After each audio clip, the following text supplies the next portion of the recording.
subscribe the channel and press the bell icon for upcoming videos. Hello friends, welcome to my channel Pharmacology Concepts by Rajesh Chaudhary, and in this video I will discuss about the medicinal chemistry of the antifungal drugs. I will discuss the antibiotics antifungal drugs.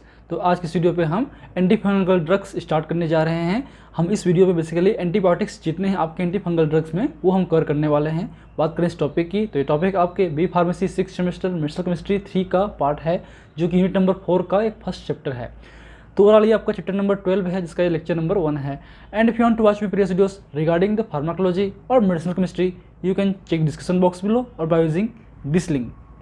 इसके अलावा आपको notes चाहिए तो मैं अपने notes मेरी website www.pharmacyconcepts.in पे upload करता हूँ, वहाँ से आप चेकआउट कर सकते हैं। उसका भी लिंक नीचे डिस्क्रिप्शन बॉक्स पे दिया हुआ है या फिर आई बटन पे भी दिया हुआ है। So let start the topic. So anti fungal drugs means ऐसे ड्रग जिनका यूज़ हम फंगल इन्फेक्शन के अगेंस्ट में करते हैं या फंगल इन्फेक्शन को ठीक करने के लिए करते हैं, उन्हें हम एंटी फंगल ड्रग्स बोल सकते हैं। Means this are the drug which are use in the treatment of fungal infection.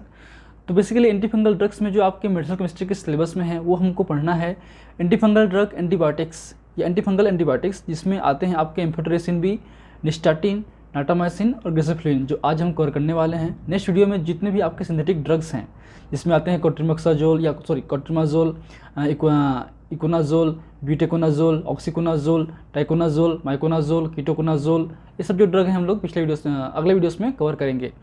तो बेसिकली आपके केमिस्ट्री पॉइंट ऑफ व्यू से जो इंपॉर्टेंट हैं वो आपके 2 ड्रग हैं जिसको पढ़ना है, वो आपका एम्फोटेरेसिन बी और ग्रेसिफ्लुइन। और जो सिंथेटिक ड्रग हैं वो पूरे इंपॉर्टेंट होंगे, खासकर आपके जो माइकोनाजोल है आपका, ये सब ड्रग इंपॉर्टेंट हैं। ठीक है, तो इसकी डिटेल फार्माकोलॉजी हमने ऑलरेडी पिछले वीडियोस में डिस्कस कर चुके हैं आपके फार्माकोलॉजी लेक्चर सीरीज़ में। उसका भी आपका वीडियो जो है हम प्लेलिस्ट में ऐड कर देंगे या फिर जो आपका इसी वीडियो के जो डिस्क्रिप्शन बॉक्स है उस पर हम लोग ऐड कर देंगे, तो उसको भी आप देख सकते हैं। एक बार आप डिस्क्रिप्शन बॉक्स ज़रूर चेक कीजिएगा, उसमें कुछ लिंक्स आपको मिल जाते हैं। आते हैं एंटीफंगल ड्रग्स पे। So these are the drug used for the treatment of superficial और डीप और सिस्टमिक फंगल इन्फेक्शन। ठीक है, तो उनमें से जो क्लासिफिकेशन की बात करें तो पहला जो ड्रग क्लास है वो है आपका एंटीबायोटिक्स। एंटीबायोटिक्स की बात करें उसमें आते हैं आपके पॉलिन्स, जो पॉलिन्स डेरिवेटिव हैं उसमें होते हैं आपके एम्फोटेरेसिन बी, निस्टाटिन और हेमाइसिन। ठीक है, आपके हैं इचिनो कैंडिन्स, जिसमें आते हैं आपके कैप्सिफ्यूजिन, मिकाफ्यूजिन और एडिनोलाफ्यूजिन। फिर आपके हेड्रोसाइक्लिक बेंजोफ्यूरेन डेरिवेटिव हैं, उसमें आते हैं आपके ग्लिसोफ्लुइन। ये मेन आपके ड्रग हैं। एंटी मेटाबोलाइट्स की बात करें उसमें आते हैं आपके फ्लूसाइटोसिन। ठीक है, एजोल्स की बात करें उसमें आते हैं इमिडाजोल्स। तो इमिडाजोल्स में टॉपिकल की बात करें उसमें हम यूज़ करते हैं कोट्रिमाजोल, इकोनाजोल, माइकोनाजोल, ऑक्सीकोनाजोल, जो कि टॉपिकली हम यूज़ करते हैं। जो भी आपके इन्फेक्शन होते हैं स्किन वगैरह में टॉपिकली हम लोग अप्लाई करते हैं, उन्हें हम बोलते हैं टॉपिकली एंटी फंगल ड्रग्स, जो कि इमिडाजोल डेरिवेटिव हैं। इसमें सिस्टमिक डेरिवेटिव है वो है आपका कीटोकोनाजोल, जिसको हम आपके सिस्टमिक मतलब बाई ओरल रूट से भी ले सकते हैं। फिर आपका है ट्राइजोल्स, उसमें आते हैं आपके जितने भी ड्रग हैं सिस्टमिक यूज़ करते हैं, जिससे की बात करें हम लोग फ्लूकोनाजोल, इट्रोकोनाजोल, वायरोकोनाजोल, पोसाकोनाजोल। तो आज के डेट में बात करें जो इट्रोकोनाजोल है वो प्रीफर्ड ड्रग है आपके सिस्टमिक यूज़ के लिए, और टॉपिकल में हम कीटोकोनाजोल भी यूज़ करते हैं, जो बहुत ही अच्छा ड्रग है। अगर आपको फंगल इन्फेक्शन है तो आप कीटोकोनाजोल यूज़ कीजिए, बहुत ही अच्छा रिजल्ट है इसका। ठीक है, फिर एलाइलेमिन की बात करें उसमें आते हैं ट्रबिनाफिन। आपके जो अदर एंटी टॉपिकल एजेंट्स हैं उसमें आते हैं आप tolnaftate, undecylenic acid, benzoic acid, quiniodochlor, ciclopirox, olamine, butenafine, sodium thiosulfate, ये सब हम जो भी हैं एंटी फंगल रूप में यूज़ कर सकते हैं। अब आते हैं हम लोग एंटीबायोटिक्स में। तो एंटीबायोटिक्स स्ट्रक्चर इतने लार्ज होते हैं कि आप उसको याद नहीं रख पाएंगे, इसलिए आपको केवल उनके जो मोड ऑफ एक्शन है, यूजेस हैं, वो ध्यान देना है। स्ट्रक्चर याद करने की कोशिश कीजिए, हो जाए तो अच्छी बात है। आप इसी नामक्लेचर नामुमकिन है याद रखना, इसलिए आप छोड़ सकते हैं, मेरा ये रिकमेंडेशन है। क्योंकि कुछ चीज़ें जो हैं छोड़ने के लिए भी होती हैं, बट समझना ज़रूरी है उन चीज़ों को, क्या उसके बेसिक रिंग हैं। तो देख सकते हैं इसमें बेसिकली आपको जो एम्फोटेरेसिन बी की बात करें या जितने भी एंटीबायोटिक्स हम पढ़ने वाले हैं मेजरली जो 2-3 हैं आपके, उसमें देखेंगे कि इस तरह के स्ट्रक्चर आपको होगा, जिसमें एक तरीके से कॉन्जुगेटेड आपके मिथाइलिन ग्रुप होगा, डाइंस होगा, और आपके बहुत सारे इसमें हाइड्रोक्सी ग्रुप होंगे। तो ये जो हाइड्रोक्सी ग्रुप है, जो अपर पोर्शन है, वो एक तरीके से आपका कौन सा नेचर है, ये आपका हाइड्रोफिलिक नेचर है, हाइड्रोफिलिक। जबकि ये जो हैं आपके क्या होंगे, हाइड्रोफोबिक। तो इन प्रॉपर्टी के बेस पे इनका एक्शन शो होगा। तो basically amphotericin B was isolated from the streptomyces nodosus in 1955 at the Squibb for the medical research institute from cultures isolated from the streptomyces obtained from the river bed of Orinoco in the region of Venezuela and came into the medical use in the 1958। Simple से याद रखिए कि ये आपका Streptomyces नोडोसस से आपको discover हुआ था 1955 पे और क्लिनिकली इसका यूज़ हम 1958 पे करना स्टार्ट किए। बात करें इसके मोड ऑफ एक्शन की, तो amphotericin B binds with the ergosterol a component of the fungal cell membrane. जो आपका जो फंगस का सेल मेम्ब्रेन है ना, हर एक बैक्टीरिया हो या स्पीसीज हो, उसका जो मेम्ब्रेन का स्ट्रक्चर है वो डिफरेंट होता है। जैसे बात करें बैक्टीरिया का, उसमें होते हैं पेप्टिडोग्लाइकेन। आपके जो टीबी का बैक्टीरिया है, माइकोप्लाज्मा है, उसमें होते हैं आपके माइकोलिक एसिड। और सेम उसी प्रकार जो फंगल ड्रग है उसमें होते हैं एर्गोस्ट्रॉल। मेजरली जो इंपॉर्टेंट कंटेंट हैं, कंपोनेंट्स हैं आपके सेल मेम्ब्रेन का। तो ये जो एम्फोटेरेसिन बी है इन एर्गोस्ट्रॉल पे जाके बाइंड करता है, फॉर्मिंग द पोर्स। और एक तरीके से ये आयन पोर्स प्रोड्यूस करते हैं। इन पोर की वजह से जो है लीकेज होता है आपके सेल से, and cause the rapid leakage from the monovalent ions like potassium, sodium, hydrogen chloride and the subsequent fungal cell death. तो इसी पोर की वजह से, क्योंकि इसमें जो है आपके लिपिड लेयर होते हैं आपके जो सेल मेम्ब्रेन वगैरह में, तो इन पे एक तरीके से हाइड्रोफोबिक और हाइड्रोफिलिक दोनों प्रॉपर्टीज़ होती है। तो इस तरीके से हाइड्रोफोबिक जो आपका है वो इजीली अटैच हो सकता है, डिफ्यूज़ हो सकता है, और हाइड्रोफिलिक जो है उसको पोर क्रिएट करने में हेल्पफुल करता है। इसलिए ये जो है बेसिकली लीक प्रोड्यूस करते हैं हमारे सेल्स के अंदर, हमारे नहीं मतलब फंगस के सेल्स के अंदर में, और लीकेज की वजह से जो सेल्स हैं वो डेथ हो जाते हैं। बात करें इनके यूज जैसे antifungal drug for the serious fungal infections and the leishmaniasis.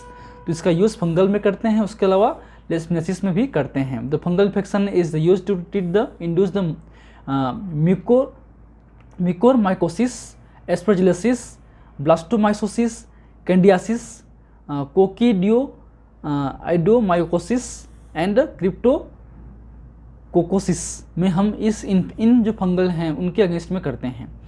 And it is used for the life threatening protozoal infections such as visceral leishmaniasis and primary amoebic meningoencephalitis में भी हम करते हैं। तो इन डिसीज़ में जो हैं, इन इन्फेक्शन के अगेंस्ट में जो हैं हम लोग फंगल लेशमिनियासिस और आपके एमोबिक मेनिंजोइंसेफेलाइटिस में हम करते हैं इनका यूज़। ठीक है। नेक्स्ट ड्रग है निस्टाटिन। निस्टाटिन भी ऑलमोस्ट सिमिलर है आपके एम्फोटेरेसिन बी जैसा ही, कुछ डिफरेंट हैं। जैसे कि बात करें, देखिए आपका OH का सीक्वेंसिंग है वो थोड़ा सा आपको डिफरेंट देखने को मिलेगा। ठीक है, आपके दोनों में। तो ये बस कुछ डिफरेंसेस हैं, बाकी खास डिफरेंस नहीं है। उसके अलावा जो हैं आपके ऑलमोस्ट सिमिलर होते हैं, एक बार देख लीजिएगा। ठीक है, इसका जो सोर्स है वो है आपका स्ट्रेप्टोमाइसिस नोडोसी, ये इसका बेसिक सोर्स है। इसका जो एक्शन है ऑलमोस्ट सिमिलर होता है आपके एम्फोटेरेसिन बी जैसा ही, मीन्स ये भी एक तरीके से एर्गोस्ट्रॉल से बाइंड करते हैं और पोर क्रिएट करते हैं। तो ये आपके आयनोफोर्स क्रिएट करते हैं, जिसकी वजह से जो आयंस हैं वो लीक करते हैं। इनका यूज़ जो है हम लोग बेसिकली करते हैं कैनिडा इन्फेक्शन के अगेंस्ट में, है ना, which may cause the skin infection, increase the deeper races, thrush, oesophageal candidiasis, vaginal yeast infection वगैरह में करते हैं। And it may also use to prevent the candidiasis in the those who are at a risk. Nystatin may be used by mouth in the vagina and apply to the skin. इसका मतलब इसको हम orally भी, इसको हम topically भी और locally भी हम यूज़ कर सकते हैं। आपके इन जो एरिया हैं, चाहे बात करें हम लोग सिस्टमिक हो, माउथ हो, वेजाइना में हो, स्किन में हो, उनमें जो कैंडियासिस आपके इन्फेक्शन हैं उनके अगेंस्ट में हम लोग इसका यूज़ करते हैं। फिर नेक्स्ट इसी का है डेरिवेटिव है एक तरीके से नाटामाइसिन। इसी का सिमिलर डेरिवेटिव है, ऑलमोस्ट सिमिलर है, एक बार चेक कीजिएगा। तो इसी इसका मोड ऑफ एक्शन थोड़ा सा डिफरेंट होगा। Natamycin inhibits the growth of fungi by specifically binds with the ergosterol present in the fungal cell membrane. ये बाइंड करता है, but it inhibits the amino acids and glucose transport protein. But इसका जो ionophore नहीं है, ये आपके amino acids और ग्लूकोज के ट्रांसपोर्ट प्रोटीन्स को इंटरफेयर करता है, इनहिबिट करता है। उसकी वजह से जो है आपके न्यूट्रिएंट्स ट्रांसपोर्ट प्रॉपर्ली नहीं हो पाता सेल मेम्ब्रेन के थ्रू आपके सेल्स के अंदर पे, फंगल सेल्स के अंदर पे, जिससे फंगल्स मर जाते हैं। ठीक है, याद करें यूज़ की। तो इसका यूज़ जो है हम करते हैं आपके ऑक्यूलर इन्फेक्शन में।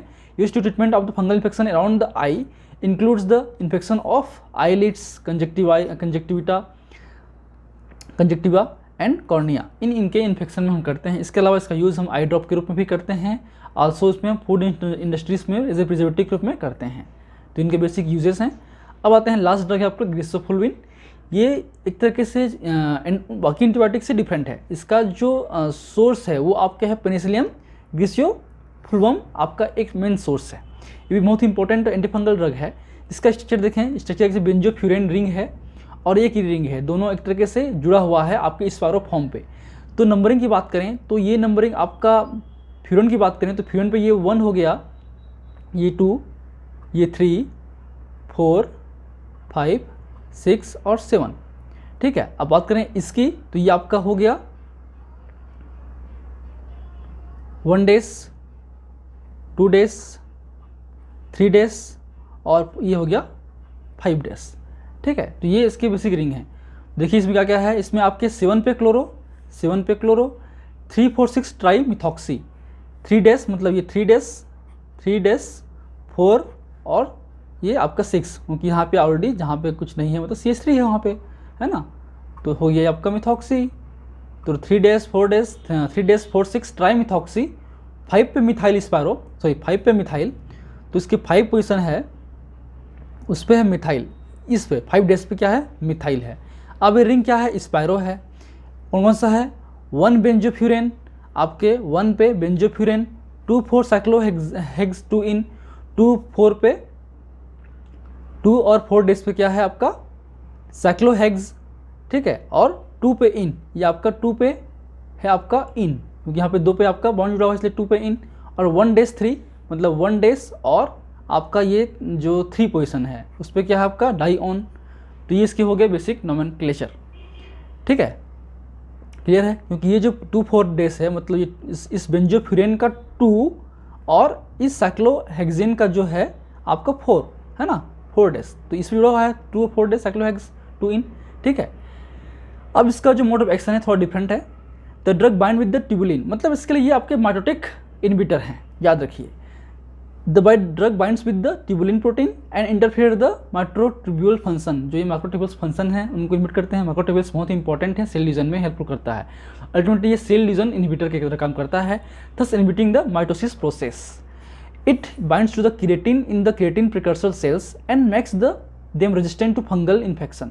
ये आपके जो आपके स्किन और हेयर में जो क्रिएटिन प्रोटीन है उस पर बाइंड करते हैं, और बाइंड होने की वजह से जो ये कॉम्प्लेक्स है क्रिएटिन और ग्लिसोफिलिन का कॉम्प्लेक्स है वो एक तरीके से रेजिस्टेंस होता है फंगल इन्फेक्शन के अगेंस्ट में, और इन्हीं की कॉम्प्लेक्स वजह से ये इंटर करता है हमारे सेल्स के अंदर पे, मतलब लेयर पे। So the drug reaches it site of action only when the hair or skin replaced by the keratin glycophilin complex. तो ये साइट ऑफ एक्शन पे तब पहुंचेगा जब ये क्रिएटिन और ग्लिसोफिलिन का कॉम्प्लेक्स बनेगा, और ये कॉम्प्लेक्स इजीली इंटर करता है हमारे सेल्स में और उस एरिया पे जा जाता है जहाँ पे इन्फेक्शन होते हैं। ठीक है, चलिए आते हैं इसके यूज़ पे। तो इसका यूज़ हम बेसिकली ओरली ही करते हैं, इसके अगेंस्ट में डर्मेटोफाइट्स के अगेंस्ट में, डर्मेटोफाइटोसिस के अगेंस्ट में करते हैं। ये भी ऑब्जेक्टिव क्वेश्चन आते हैं इससे। It is effective all topically, it is ineffective topically, ये टॉपिकली इनइफेक्टिव है, हम यूज़ नहीं करते हैं। It is reversed for the case in which topically treatment with the cream is ineffective. इसका यूज़ हम तभी करते हैं जब कोई और टॉपिकल एजेंट्स जो हैं काम नहीं करते हैं, तो उसके बदले में हम ग्लिसोफिलिन को ओरली इंटेक करते हैं ताकि ठीक कर सकें हमारे फंगल इन्फेक्शन को।